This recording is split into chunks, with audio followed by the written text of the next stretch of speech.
और ये डाइड अगर खराब रहेगी तो भी ये प्रॉब्लम रहेगा।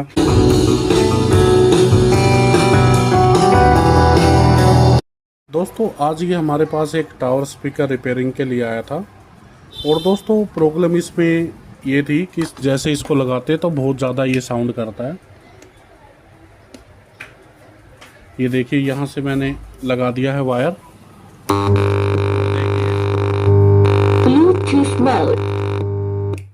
बहुत ज़्यादा यानी साउंड कर रहा है।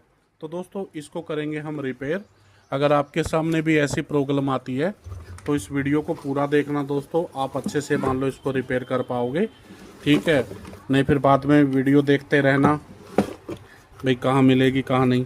तो दोस्तों ऐसी जो प्रॉब्लम आती है वो दो टाइप से मान लो प्रॉब्लम आती है, ठीक है।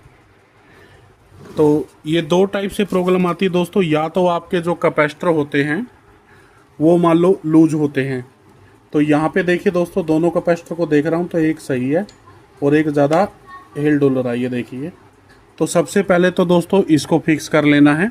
दूसरा जो रीज़न रहता है दोस्तों, ब्रिज रेक्टिफायर अगर हमारे ख़राब हो जाते हैं तो दोस्तों जो हमारा ट्रांसफार्म होता है वो हमको एसी से डीसी सप्लाई बनाता है, ठीक है। और उसके बीच में दोस्तों हमारे लगे होते हैं कैपेसिटर। तो हमारे कैपेसिटर अगर लूज होते हैं तो इसमें जो एसी से डीसी बनता है तो ये हमारा प्योर डीसी नहीं बनता है, जिसके कारण दोस्तों हमारे जो कैपेसिटर है वो प्योर डीसी बनाते हैं। तो इसमें अगर लूज रहेगा तो इसमें क्या रहेगा कि कुछ पार्टिकल जो एसी वाले हैं वो आएंगे तो हमिंग करेगा, और ये डाइड अगर ख़राब रहेगी तो भी ये प्रॉब्लम रहेगा। उसके बाद में दोस्तों आपकी ये आईसी है, तो आपकी आईसी ख़राब होने के कारण भी आपका जो सबवूफर या आगे के दोनों स्पीकर है उसमें कोई भी ज़्यादा नॉइज या हमिंग मान लो करेगा। तो इसको आपको चेक किस प्रकार से करना है अभी वीडियो के साथ जुड़े रहें। तो दोस्तों यहाँ पे सबसे पहले जो हमारे कैपेसिटर जो लूज है दोस्तों उसको हमको करना है सही से, ठीक है। मैं आपको यहाँ पे दिखा देता हूँ। तो यहाँ पे दोस्तों हमारा जो कैपेसिटर है ये देखिए, यहाँ से इसका जो प्रिंट है बिल्कुल हिल रहा है। तो इसको दोस्तों हम कैसे फिक्स करेंगे, यहाँ पे देखिए कितना ज़्यादा हिल रहा है। तो सबसे पहले तो दोस्तों यहाँ पे हमको इसके बराबर में थोड़ा स्क्रैच कर लेना है, ठीक है। अच्छे से स्क्रैच हमको इसके बराबर में कर लेना है ताकि इसको हम अच्छे से सोल्डिंग कर पाएँ और हमारी हमिंग ख़त्म हो जाए। तो हो सकता है आपकी हमिंग जो है दोस्तों इसी से गायब हो जाए, ठीक है।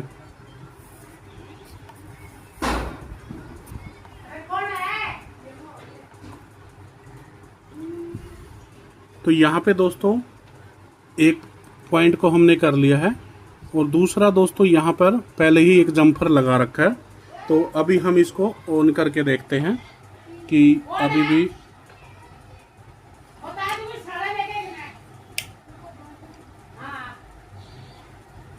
तो दोस्तों अभी इसकी वायर लगाते हैं। तो दोस्तों देखिए इसका हमिंग बिल्कुल ही गायब हो गया है। यहाँ पे देखिए आपको मैं स्पीकर भी दिखा देता हूँ। ये देखिए एक बार झटका लेता है और उसके बाद में बिल्कुल ओके हो जाता है। तो अभी इसको हम चला के भी देख लेते हैं। तो इसको मैं एक बार पीछे से नट वगैरह लगा देता हूँ फिर चलाते हैं। तो यहाँ पे स्क्रू लगा दिया भाई, म्यूजिक सुनिए आप।